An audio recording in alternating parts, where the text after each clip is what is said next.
If you reflect on the last, decade and more, do you feel like you've become a better band? And I don't mean in the sense of performance. I mean in the sense of communication, contribution, your roles in the group.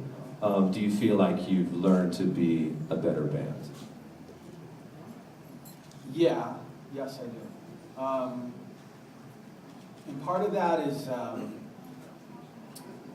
with our guys, I've said this before, I think that if somebody were to walk into one of our sessions, like so we have, as we're making a record, we meet at least once a week. And usually Monday, is our meeting where that's the most serious meeting. And because we talk about like what's basically gone on with all the demos up to that, in that time. And it's a real review session, and in that meeting, it goes on whether or not you had a bad weekend or you're tired or whatever, and people show up, and some days we're really like out of it, and we're really not in the mood to be there, and we hear something that somebody did, and there's no context. It's just like you hit play and you hear a song, right? And somebody hears it and goes like, I think that it's not working. I think it's terrible, and like things get said. That person walking out, one of you guys just happened to walk in and you didn't know anything about how that scenario kind of plays out. You would hear what people are saying, what our guys are saying, and you'd be like, they're about to get into like a fist fight. Like I can't believe somebody's saying this to this other person and nobody's like really taking offense. And that's just how our thing works. Like we've gotten to a point where we've done this enough that we can kind of cut out the BS and just say what's on our mind without really holding back too much. And sometimes, there are times when it goes too far and somebody says something that's a little bit like over the top and you kind of say like, hey, that stings a little bit because I did put in 72 hours on this track and you are telling me that it's shit, and like that kind of bugs me. And here's why. And then you have conversation. The conversations are really what makes the whole process kind of work at the end of the day for us. Well, you have a role as producer as well, which is sort of a higher level of responsibility in this process. But you're also a co-producer with someone who is a legend in this music world. Yes, sir. And his name is Rick Rubin. And he is here tonight, actually. So I don't know if we have another microphone, but I'd love to welcome Rick up to the stage for a quick second.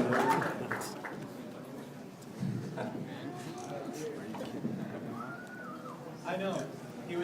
Rick was hoping that he got out of having to come up here. Oh no. So, talk for a minute about your relationship. So this is your third album co-producing on Linkin Park. Does Rick actually get a microphone? Is this one here? Would that work? That one on the floor? I'm working my way to you. Oh, it doesn't work? It's good now? I just want to get down. I don't know if I've done a lot of interviews about this, and I don't know if you've read it or heard it or whatever. I was terrified working with Rick for the first time because like of my top favorite albums, I think a lot of our top favorite albums, Rick has done a bunch of them.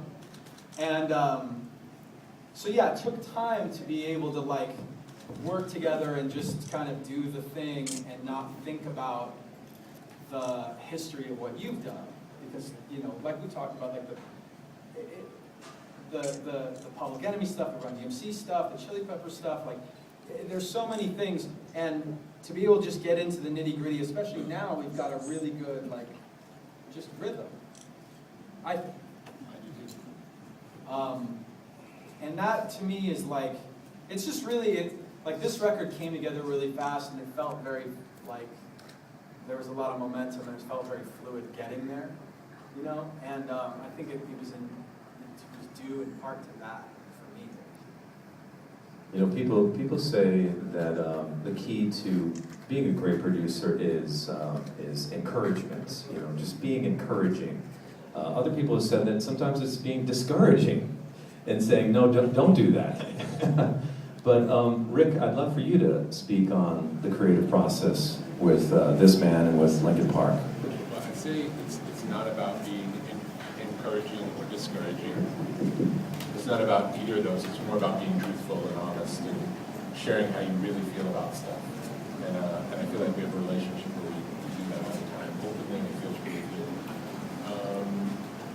this band is very unusual compared to any other band I've ever worked with in that they really craft everything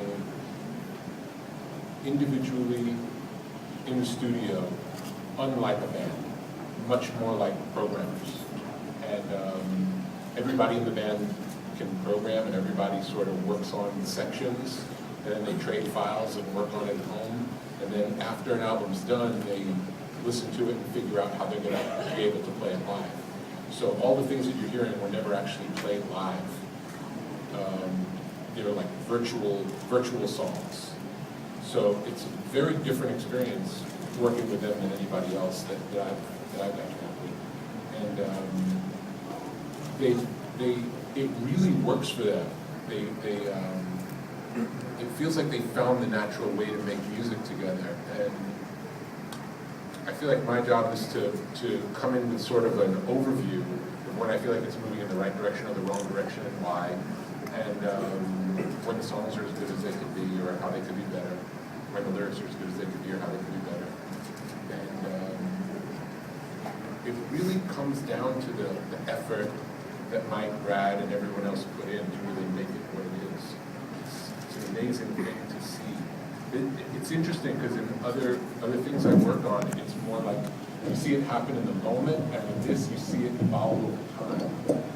And even if it doesn't take a long time, I can remember one of our Monday sessions where we listened probably, I don't know, 6 months, 7 months into the record where we listened, and it was sort of a discouraging meeting, and everyone in the room just had like loads of notes, and nobody liked anything, and it was just like it didn't seem like we were even on a path to making an album at that time. After all these months in, it was just such a bummer.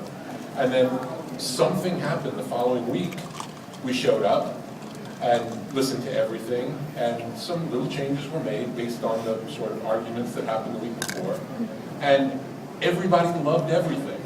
Like it was miraculous, and I'm still not really sure what happened that week, but that was sort of the turning point in the record. From there on, it was like, okay, now we see what it's going to be, and it was just sort of squeezing out the best of it.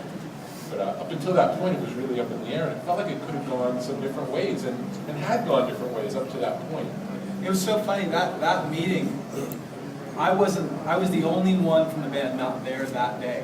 And Brad emailed me, I think I emailed him on Tuesday and said, hey, I was out of town, how'd it go? And he's like, oh dude, you don't want to, I'll just talk to you later. He was emotionally, The bad thing. yeah, he was emotionally destroyed. And because it's always Brad or me running that meeting and saying hitting play and saying here's what's playing the thing, and if there's things to know about what you're listening to, talking about it. But generally, yeah, it's generally don't say anything, hit play, let them listen, let them respond. And then once responses start coming out, then you can tell them kind of the thought process, but you want people to have a clean slate reaction. Yeah. And those are the meetings I'm talking about. I mean, it's like we have those meetings once in a while where it could have been the album, but it could have been just the vibe in the room where people are just bummed out, And then you come back the next week and everybody just gets it. It was I know exactly what you're talking about, because it's not the first time that kind of thing has happened for us, and we just fix it. Yeah, it was also interesting though, because the arguments that people had on the week they didn't like, it would be such opposite ends of the spectrum of how to fix it. It was it needs to be way more like this, and another guy said, no, not like that, we like this. And so it was just diametrically opposed, and it wasn't obvious how it was going to find its way to being as good as it could be, and somehow magically it did. It was remarkable. So talk about the meaning of your album title, Living Things. Well, the last album, I think it's just, to put it in context, the first two albums were the establishment of a sound, and to kind of, it was letting everyone know who we are, And then after that, that's when we met with Rick for the first time. And I remember that meeting, we kind of said, you asked us what kind of album we wanted to make, what did we want to do, and why were we choosing to stray from the course that we had been on, because we worked with the same guys on the first two records. we said that we wanted to do something, like we needed to like basically change, I didn't know how much we wanted to change, we wanted to change a lot, we thought. And he was like really excited about that, we were really dead set on doing it.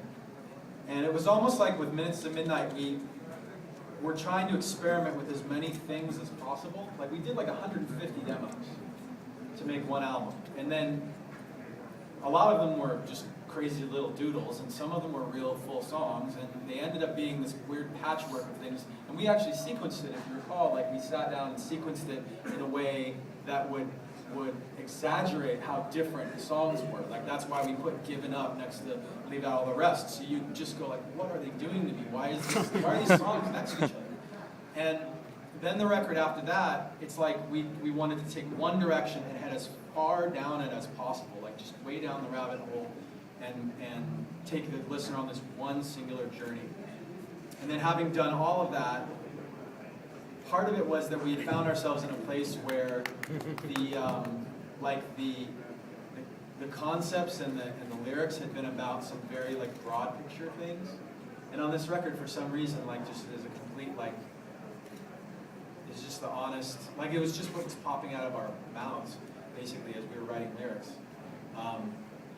That this record just became more personal. It was like every song was about me and you, and it did that the whole time. And there was plenty of opportunities to not do it.